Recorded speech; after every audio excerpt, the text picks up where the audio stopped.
ভাষা শহীদদের স্মরণে প্রস্তুত কেন্দ্রীয় শহীদ মিনার। কয়েক স্তরের নিরাপত্তা ব্যবস্থা। প্রথম প্রহরে শ্রদ্ধা জানাবেন প্রধানমন্ত্রী তারেক রহমান। রমজানের প্রথম জুমায় বায়তুল মোকাররম সহ মসজিদে মুসল্লিদের ভিড়। ছুটির দিনে ইফতার টেবিলে ভিন্নতা আনতে অনেকেই ছুটেন চকবাজারে। কাঁচা বাজারে কয়েকটি পণ্যের দাম বেড়েছে কয়েক গুণ। যোগানে ঘাটতি নেই জানালেন বাণিজ্যমন্ত্রী। মূল্য সহনীয় রাখতে কাজ করছে সরকার বললেন খাদ্য প্রতিমন্ত্রী। বাজার যাতে নিয়ন্ত্রণে থাকে সেই ব্যাপারে মনিটরিং করা হচ্ছে। আশা করি এটি আমরা নিয়ন্ত্রণের মধ্যে রাখতে সক্ষম হব। যে পরিমাণ সরবরাহ আছে সেই সরবরাহ বাজারের মূল্য স্থিতিশীল রাখার জন্য পর্যাপ্ত।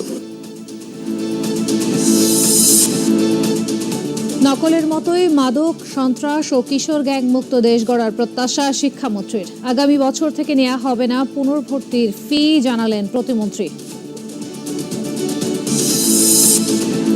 5 জেলায় সড়ক দুর্ঘটনায় নিহত 7। জামালপুরে ট্রাক চাপায় বাবা ছেলের মৃত্যু। নোয়াখালীতে একজনের মৃত্যুর পাশাপাশি আহত কয়েকজন।